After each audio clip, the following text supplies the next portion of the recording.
November 2025కు సంబంధించిన ICC ODI batting rankings గురించి తెలుసుకుందాం. 5వ స్థానంలో భారత్ ప్లేయర్ విరాట్ కోహ్లీ 725 పాయింట్లతో ఉన్నాడు. 4వ స్థానంలో భారత్ ప్లేయర్ శుభం గిల్ 745 పాయింట్లతో ఉన్నాడు. 3వ స్థానంలో న్యూజిలాండ్ ప్లేయర్ డారిల్ మిచెల్ 746 పాయింట్లతో ఉన్నారు. 2వ స్థానంలో ఆఫ్ఘనిస్తాన్ ప్లేయర్ ఇబ్రహీం జార్దాన్ 746 పాయింట్లతో ఉన్నారు. మొదటి స్థానంలో భారత్ ప్లేయర్ రోహిత్ శర్మ 781 పాయింట్లతో ఉన్నారు. టాప్ 10లో భారతదేశం నుంచి 4 ఆటగాళ్లు ఉన్నారు. రోహిత్ శర్మ, శుభం గిల్, విరాట్ కోహ్లీ మరియు వీళ్ళతో పాటు శ్రేయస్ అయ్యర్ 9వ స్థానంలో 700 పాయింట్లతో ఉన్నారు. రోహిత్ శర్మ ఛాంపియన్స్ ట్రోఫీ విజయం తర్వాత తిరిగి ఫామ్లోకి వచ్చారు. కోహ్లీ 5వ స్థానం చేరడం కంబ్యాక్ గా భావిస్తున్నారు. అయితే అతని కెరీర్ బెస్ట్ 2018లో 909 రేటింగ్ తో ఉండింది. బాబర్ ఆజం 709 పాయింట్లతో 7వ స్థాయిని పడిపోయాడు.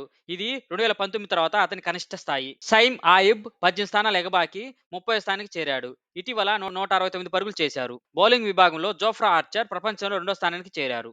Thanks for watching. మరిన్ని క్రికెట్ మరియు సైన్స్ వీడియోల కోసం మార్గదర్శి తెలుగు ఛానల్ సబ్స్క్రైబ్ చేయండి. జై హింద్.